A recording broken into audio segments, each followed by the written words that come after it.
Good morning everyone, Apo Adman here. Andito pa rin tayo sa Ewa Beach, Honolulu, Hawaii. And it's 7 a.m. na in the morning. Nagising tayo ng alas 6. Nagkape tayo, nagkayos ng konti. And then ngayon maglalakad tayo papuntang 7-Eleven ulit. Sunday ngayon, kahapon, it was a long day na dire-diretso ang lakad natin from 6 a.m. to 6 p.m. Actually, mga 8 o'clock or 9 o'clock na ako nakatulog dahil sa Filipino Fiesta. Yun na yung time na parang, uy, malapit ka ng uwi kasi na-accomplish mo na ang mission mo to be with the Filipino community on Filipino Fiesta. Pero meron pa pala last day or one last mission is going to somewhere na hindi ko pa rin alam. Sa ibang isla po daw siya, sa isang hotel. May kakausapin tayo doon, but then focus ko ano ba ang mga lessons na natutunan ko. Yung Filipino Community Center ay nagdaos ng anong pinagdaos, Filipino Fiesta. Dumalo doon yung Consul General ng Honolulu at nakita ko yung ibang staff. Kakatuwa naman kasi parang I expect to be a common people lang, isang dayuhan na walang nakakakilala. But then nung lumabas ako ng compound ng Filipino Center, may nakakakilala. Uy, Apo Adman, ganyan. Nakakatuwa na kilala pala ako. At minsan nakakatakot din dahil kasi dapat kong ingatan ang mga kilos at galaw ko.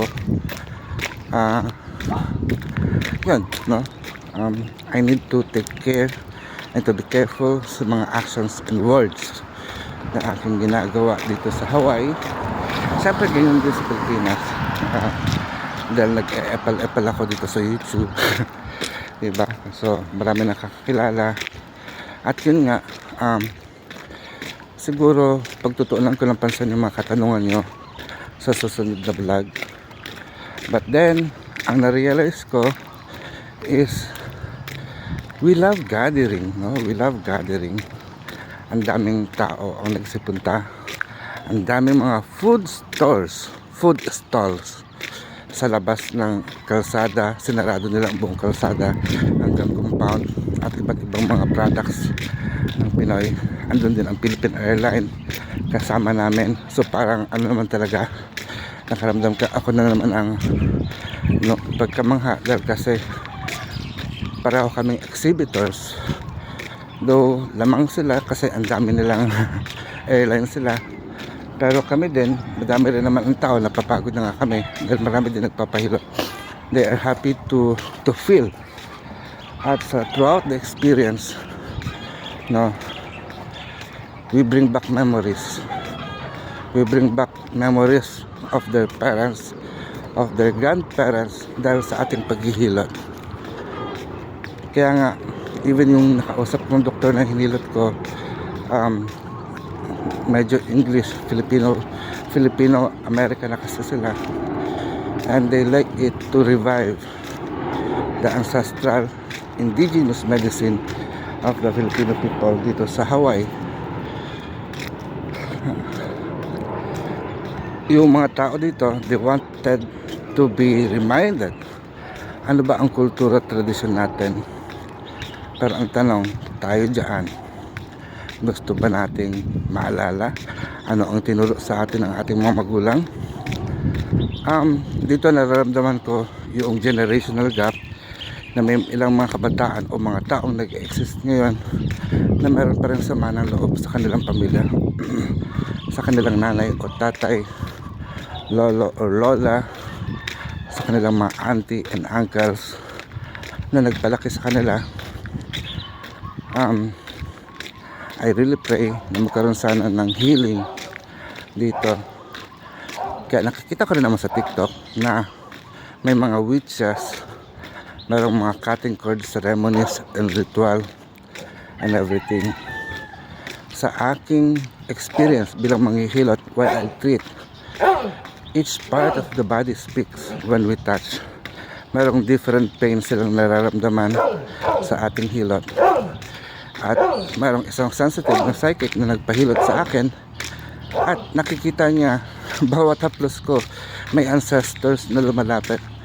May ancestors na nagsasalita para sa kanila, para sa pain na yon, to acknowledge, to ease out, to send love and care para ma-resolve ang issue sa buhay niya. And isa pang nakakalungkot is nadala ng mga Pilipino dito yung kaugalian nating mga colonized na Pilipino, yung Santa Cruzan. So sa pangalan pa lang ng mga reyna ay alam naman natin na ito ay Reyna Elena ng Espanya, no? We highlight it into our culture and to our faith by uplifting the history of Catholicism ni sino nga bang hari na yun? Yeah, Reyna Elena at yung haring ewan, nakalimutan ko na ang history natin. At then yun nga, no, sana kung pistang Pilipino i-highlight natin yung katutubo at indigenous, yung sino ba talaga tayo at ano ba talaga tayo, at hindi yung kung ano naging ano tayo, no? Ang hilot na isinusulong natin ay hindi ito pag-aari, pagmamay-ari o pamana sa atin ng mga Kastila. Ito ay katutubong atin. Ito rin yung pamamaraan ng gamutan kung saan pinagbasihan ng mga Kastila kung paano gamutin ang mga Pilipino.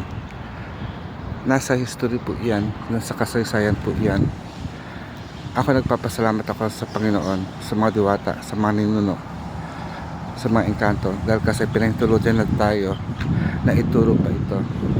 And this is my purpose worldwide, maaaring worldwide, unlocking the door na buong mundo ay makilala ang hilot.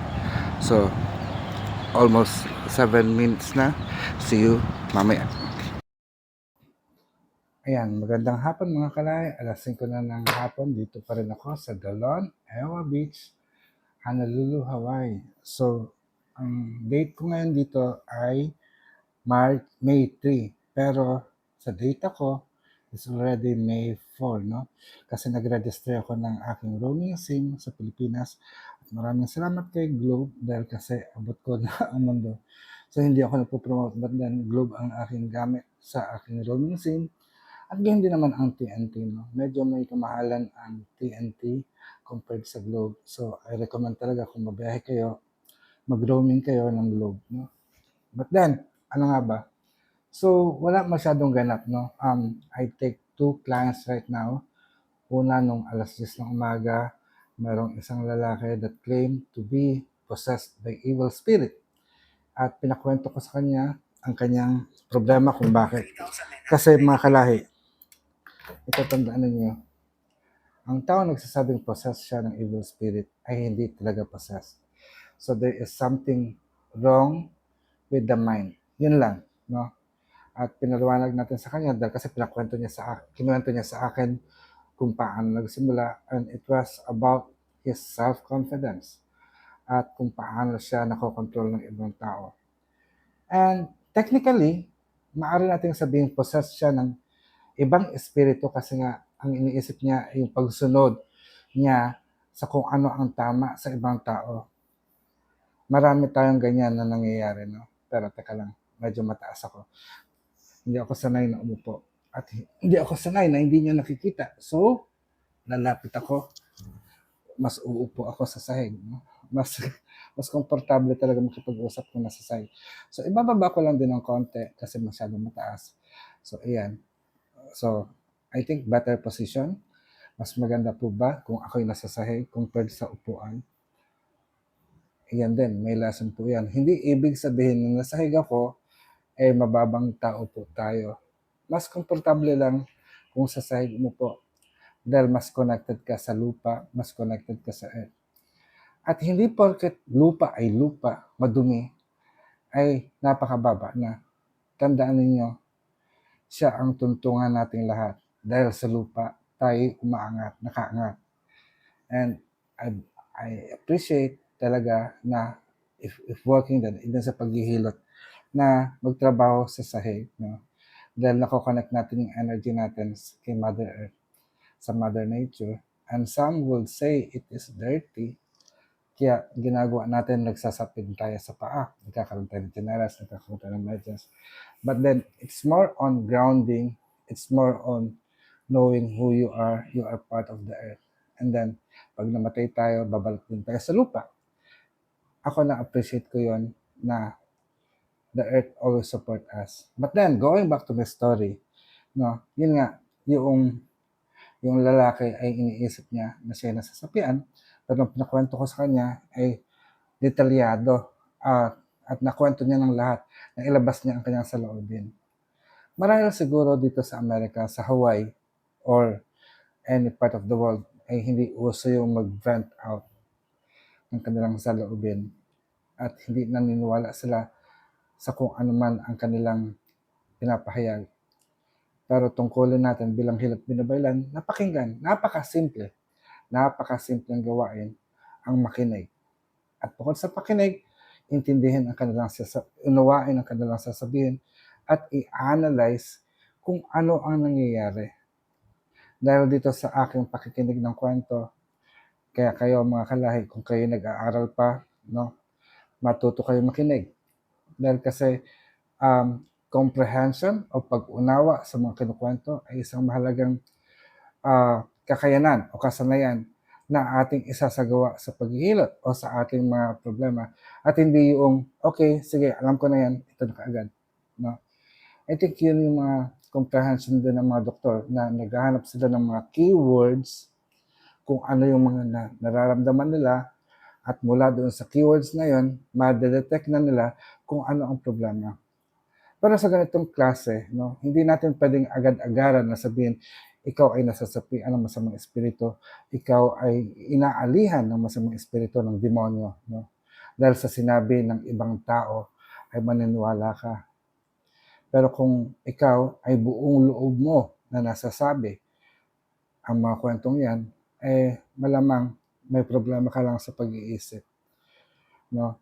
Ang pasyente natin kanina ay isang nurse, I think nursing or nurse mismo, at alam niya ang mga medical procedure, but then he willingly submit himself to our treatment methods. Hindi lang yan, kasi nagpunta na rin siya sa ibang mga manggagamot at may mga Buddhist monk na nagbigay sa kanya ng talisman, ng agimat, at naging better naman daw ang kanyang Nung pagpunta niya dito, wala siyang ibang nararamdaman, kundi dala-dala niya ang kwento niya. At dahil sa kwento niya ngayon, ay nabigyan natin siya ng payo, na orasyonan natin siya, nabigyan natin siya ng ano ang dapat gawin. And I believe he should be kind to himself. Huwag siyang maging masama sa sarili niya, na isipin lagi na masamang tao siya. Kasi kung anong iniisip mo, yun ay magiging ikaw. Kaya napakahalaga ang tungkulin ng isang hilot binabaylan na gampanin natin ang ating tungkulin sa pagbibigay liwanag sa kaisipan at sa damdamin ng ating pasyente. Hanggang dito na lang tayo mga kalahi. May mga ilang araw pa tayo. Today is May 3, 4, 5, 6. Sa May 6 ay pupunta yata tayo sa isang isla. And then May 7, pauwi na tayo ng Pilipinas. Pero dyan ay May 4 na.